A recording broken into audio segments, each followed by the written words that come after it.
नागपुर में शालेय शिक्षण राज्य मंत्री पंकज भोयर ने राज्यसभा में चल रहे कॉपी मुक्त अभियान की समीक्षा की।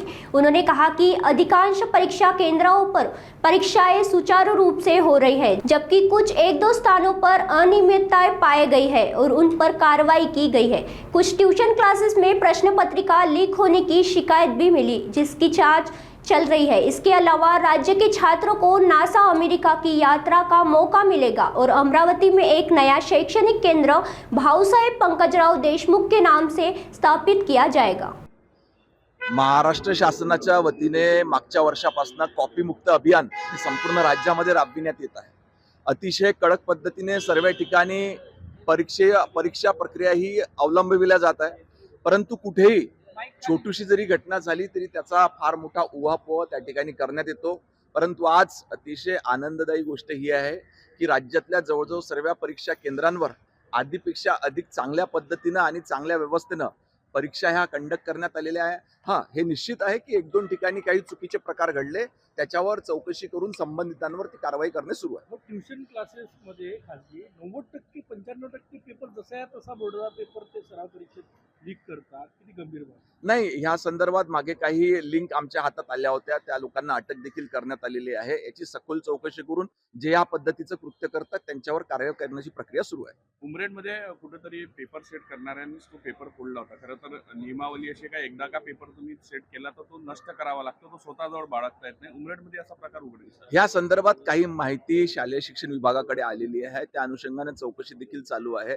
अशा पद्धतीचं काम काही व्यक्तींच्या हाताने होत असेल तर त्यांच्यावर कारवाई करण्यात। अमरावतीमध्ये 3 कोटीचं मोकेडन पकडण्यात आलेलं आहे। वारंवार अशा घटना घडते, आजूबाजूला घडलेल्या आहे, वर्ध्यात घडलेल्या आहे। खरं तर त्या पद्धतीने अँटी नार्कोटिक्सच्या कारवाया संपूर्ण राज्यभर अतिशय मोठ्या वेगाने त्या ठिकाणी चालू आहेत।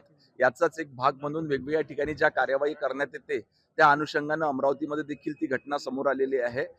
त्या संबंधितांवर कारवाई करणं सुरू आहे। तुमची मागणी होती की विद्यार्थ्यांना बाल सायंटिस्टला किंवा विद्यार्थ्यांना बाहेरच्या देशात नासामध्ये पाठवायचं, ती मान्य झालेली आहे। ती योजना किती फायदा होईल आणि काय सांगणार? अभिनव प्रयोग आहे। मी राज्याचे मुख्यमंत्री सन्माननीय देवेंद्र फडणवीस साहेबांचा खरोखर आभार व्यक्त करेल की त्यांच्या समोर आम्ही जी योजना त्या ठिकाणी मांडली होती, ज्या योजनेच्या माध्यमातून जिल्हा स्तराचे विद्यार्थी इस्रोला आणि राज्य स्तराचे विद्यार्थी हे नासा अमेरिका ह्या विज्ञान संस्थेला भेट देण्याची उपक्रम त्या ठिकाणी मांडला होता। त्यांनी तो अर्थसंकल्पीय बजेटमध्ये मांडला आणि मंजूर देखील केला। याच्याकरिता फार मोठा फायदा येणाऱ्या काळामध्ये आपल्या बाल वैज्ञानिकांना त्या ठिकाणी होणार आहे। पंजाबराव देशमुख जी योजना आहे त्याचा फायदा होणार आहे। स्वर्गीय भाऊसाहेब पंजाबराव देशमुख यांनी फार मोठं कार्य शिक्षण क्षेत्रामध्ये विशेषतः विदर्भाच्या भागात शिवाजी शिक्षण संस्थेच्या माध्यमातून केलेलं होतं।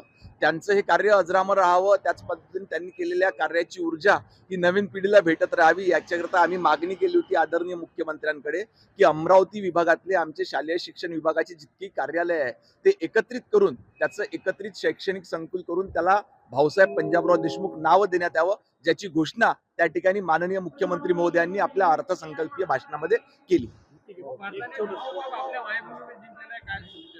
निश्चितपणे सर्व भारतीयांकरिता अभिमानाची गोष्ट आहे की पुन्हा एकदा आपल्या भारतीय क्रिकेटपटूंनी जगजेता होण्याचं स्वप्न भारतीयांचं पूर्ण करून दाखवलं। धन्यवाद।